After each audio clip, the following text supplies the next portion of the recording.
গোসাই, এই তারক গোসাইর শিষ্য রমণী, হ্যাঁ, তাদেরকে দিয়ে অনেক কাজ করিয়েছে। গোপাল সাধু বহু কাজ করিয়েছে সমাজের জন্য।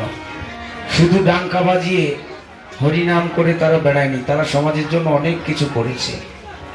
দিনহীন কাঙাল মানুষ যারা, মূর্খ আতুর মানুষ যারা, যাদের শিক্ষা দীক্ষা নেই, তাদের পাশে গিয়ে দাঁড়িয়েছে।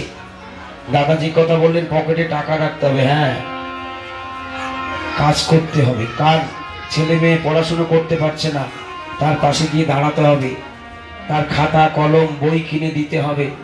স্কুলে ভর্তি হতে পারছে না, তাকে কিছু অর্থ দিয়ে সহযোগিতা করতে হবে। আপ্রাণ চেষ্টা করতে হবে। গুরুচাঁদের ককে যে হাত মির সাহেব ডাক দিয়ে বলেছিলেন, তাই ও গুরুচাঁদ, আজকে তোমার বুকে হাত কেন, কিসের জন্য?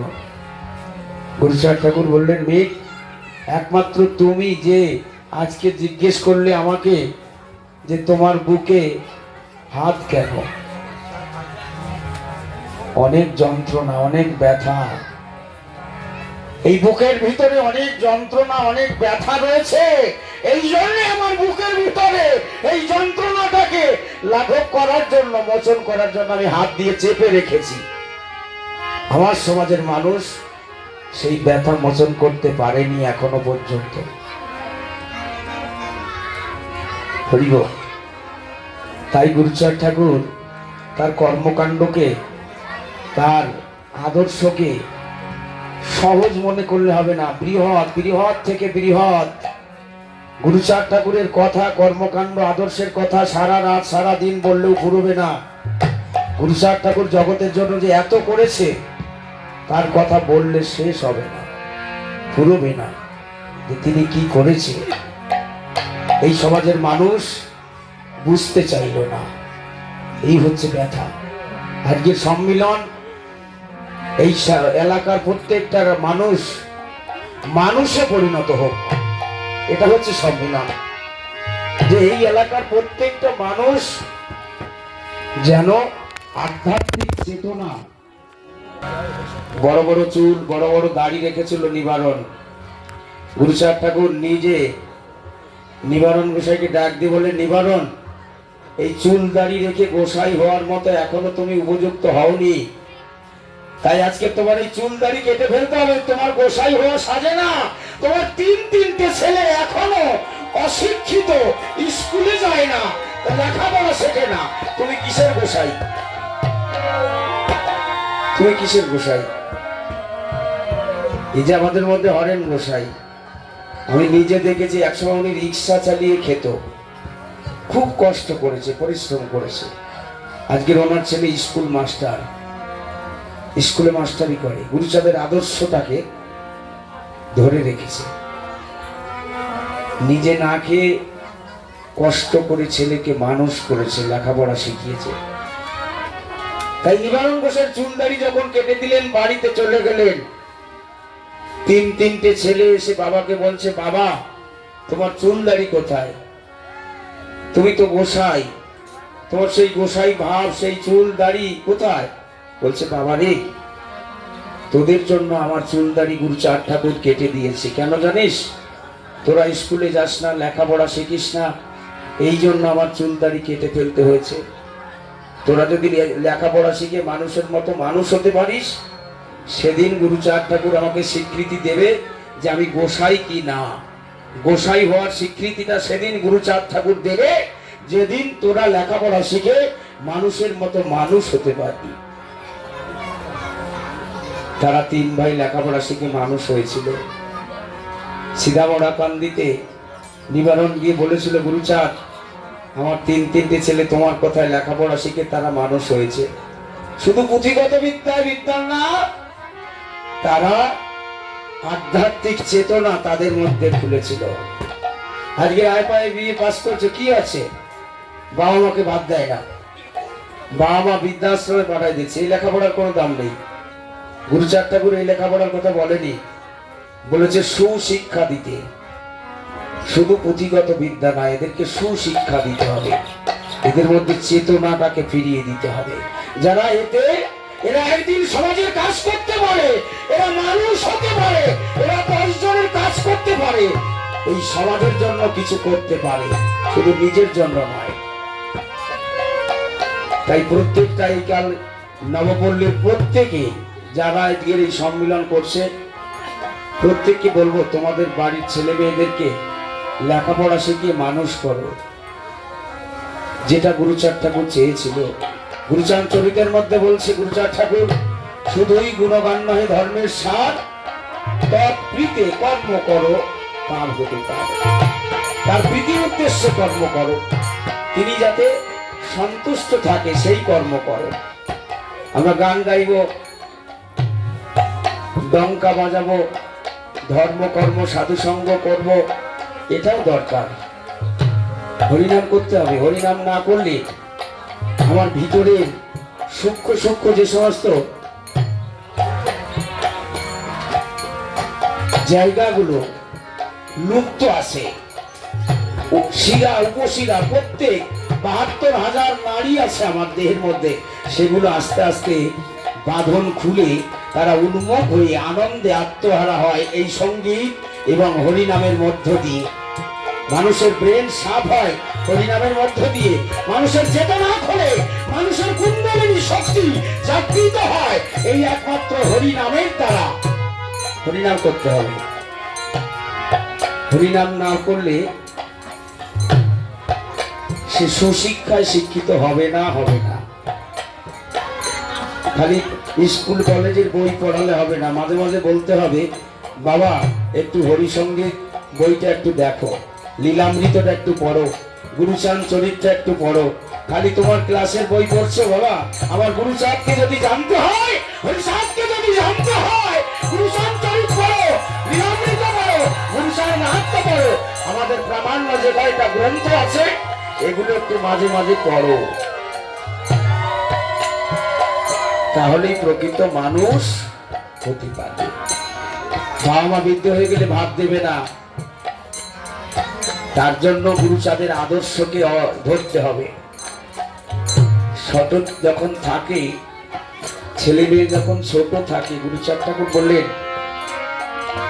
শুধু সুভাগ করলে চলবে না, তাকে শাসন করতে হবে। শাসন না করলে ও মানুষ হবে না, ও মানুষ হবে না। ওকে যদি মানুষ করতে হয়, ওকে একটু শাসন করো। শাসনের চাইতে আমরা বেশি ভালোবাসা দেই। ছেলে যদি আবদার করে, বাবা আমাকে একটা মোটরসাইকেল কিনে দাও, তৎক্ষণাৎ কিনে দেবে, কিন্তু কিসের জন্য দেব, কেন দেব, এই কথাটা তাকে বলা হয় না। বাবা আমাকে একটা দামি মোবাইল কিনে দাও, 50,000 টাকা 30,000 টাকা দামের মোবাইল কিনে দিচ্ছে, প্রয়োজন নাই কিনে দিচ্ছে, শাসন করছি না। কিন্তু গুরুচাঁদ ঠাকুর এই জায়গায় বললেন, শাসন করো, সূক্ষ্ম পথে রেখো। অশ্বিনী ঘোষের গানের মধ্যে আমরা গাইছি, আমার শাসন করো আইন মতে, রাখবে সদা সূক্ষ্ম পথে। ছেলে মেয়ে যাতে সূক্ষ্ম পথে থাকে, আমরা যাতে সূক্ষ্ম পথে থাকি, এটাই হরি গুরুচাঁদ ঠাকুর চেয়েছিল যে বিশ্বের মানুষ সবাই একদিন হরিভক্ত হোক, আদর্শবান ভক্ত হোক, আদর্শবান ভক্ত হোক। মদ খেয়ে ডাঙ্কা বাজাচ্ছে, কি এটা গুরুচাঁদ ঠাকুর চাইছে নাকি? মদ খেয়ে মাতাম দিচ্ছে, চাইছে নাকি? তাস দাবা মদ গাঁজা এগুলোকে পরিত্যাগ করতে বললেন গুরুচাঁদ ঠাকুর, আর সেগুলোই তো আমরা করছি। হরিবাসরে বসে বসে বিড়ি সিগারেট অহরহ খেয়ে যাচ্ছে, এগুলো চাইছে ঠাকুর? হ্যাঁ, হরিবল বলরে একবার, নেশা ছুটবে না রে আর। তাহলে হরিনাম যদি নেশা করতে হয়, আর নেশাগুলোকে বর্জন করতে হয় না, আস্তে আস্তে আস্তে আস্তে ওগুলোকে তো পরিত্যাগ করতে হয়, যে আমার জীবন থেকে এই নেশাগুলো বর্জন করবে। তাহলে গুরুচাঁদ ঠাকুরের কর্মকাণ্ড এবং আদর্শ যদি আমরা আলোচনা করি, সারা রাত সারা দিন কেটে যাবে। তিনি কি চেয়েছিল আর কি বলেছিল, এই সমাজের মানুষ যদি মানত, প্রত্যেক ঘরে ঘরে একজন মহাপুরুষ জন্মগ্রহণ করত, প্রত্যেক ঘরে ঘরে এক একজন মহাপুরুষ।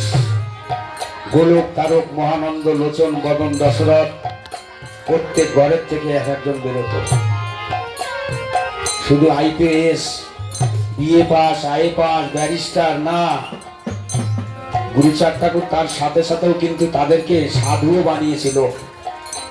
প্রমথরঞ্জন ঠাকুর যখন বিলেত থেকে আসলেন, প্রমথরঞ্জন ঠাকুরকে বললেন, দাদু বিদেশে থেকে তোমার চামড়াটা সাহেবের চামড়ায় পরিণত হয়েছে, তোমার চামড়াটা মানুষে পরিণত হয়নি। সে কি? আমি লেখাপড়া শিখে আসলাম। দাদু কি বলছে?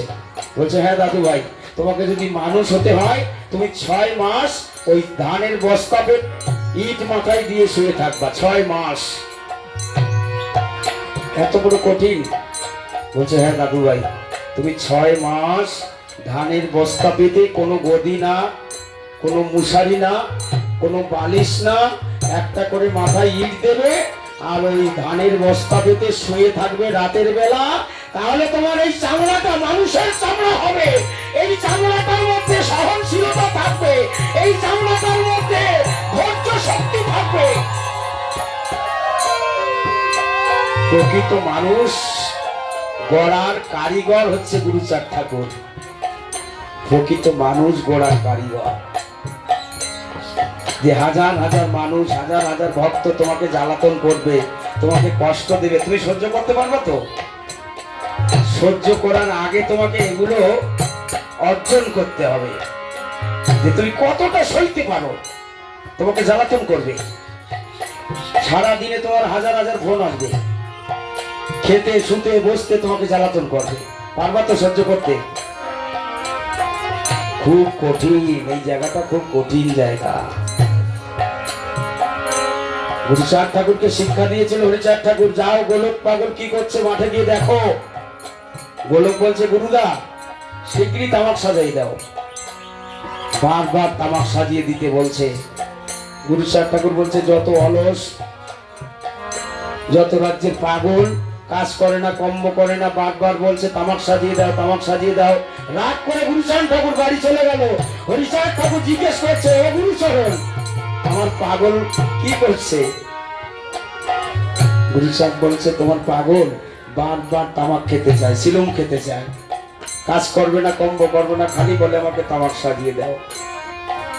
ও গুরুচরণ, আজকের একটা পাগল তোমাকে জ্বালাতন করছে, এমন একটা দিন আসবে হাজার হাজার পাগল, লক্ষ লক্ষ পাগল তোমাকে জ্বালাতন করবে, সেদিন তুমি সহ্য করতে পারবে কি?